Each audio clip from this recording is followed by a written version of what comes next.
South, east, and west markers above the windows, so you know where to look. Gazing out over this thriving city, it's hard to believe that what you see began as lakes, wetlands, and Palmetto Prairie. But something about Orlando has always held a special fascination for dreamers who came from far and wide to make their visionary ideas reality. While today, most people know us for our theme parks and first-class hospitality, the story of Orlando and its legacy of dreams goes back thousands of years, when the original wheel was the hot new tech. In the beginning. Well, okay, actually about 12,000 years ago, the first humans set foot in the region now known as Central Florida. But unlike you, Florida was frozen in a prehistoric ice age. These ancient nomads learned to live among the glaciers, making them the first Florida snowbirds. Where the mighty glaciers melted, they created thousands of lakes. These new water sources drew many of Florida's indigenous tribes, farther south. Centuries later, the Seminoles would inherit these tribes and ancestral lands after relocating to Florida from farther north. In 1513, Spanish conquistadors arrived in Florida, chasing dreams of eternal youth and first orange trees. Word of La Florida's abundance soon spread, driving more European colonization.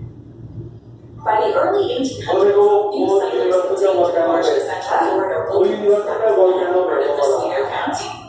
Besides a few lawless outposts and a Seminole tribe reservation, the area was largely unpopulated until 1845, with the U.S. Army established Fort Gatlin near modern-day downtown Orlando. Legend tells us of a Fort Gatlin soldier who lost his life single-handedly saving the fort from an ambush. His name was Orlando Reeves. When his fellow soldiers buried him on the banks of Lake, seekers fled the crowded northern cities to make their marks on Central Florida's young citrus industry. By 1875, the region had grown so much that it was incorporated into a city. Orlando was born, and soon a new wave of dreamers was knocking at its door.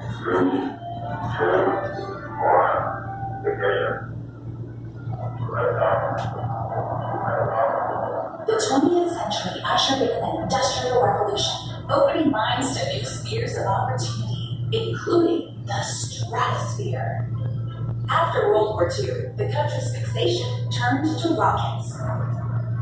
Orlando found itself at the center of space fever when aerospace giant Martin Marietta, later Lockheed Martin, established a plant here in 1956.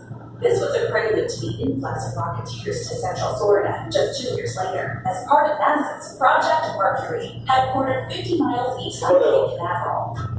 As early as the 1880s, Central Florida had a toehold in the tourism industry with a few quaint lakefront hotels.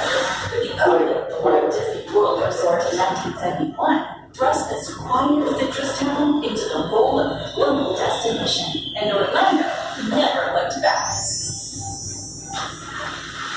SeaWorld splashed onto the scene in 1973, bringing the ocean's wonders to Florida's heartland.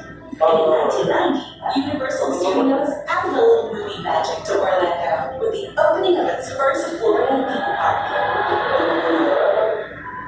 Orlando's landscape has been shaped by a community of dreamers that continues to push the limits of our city's experience.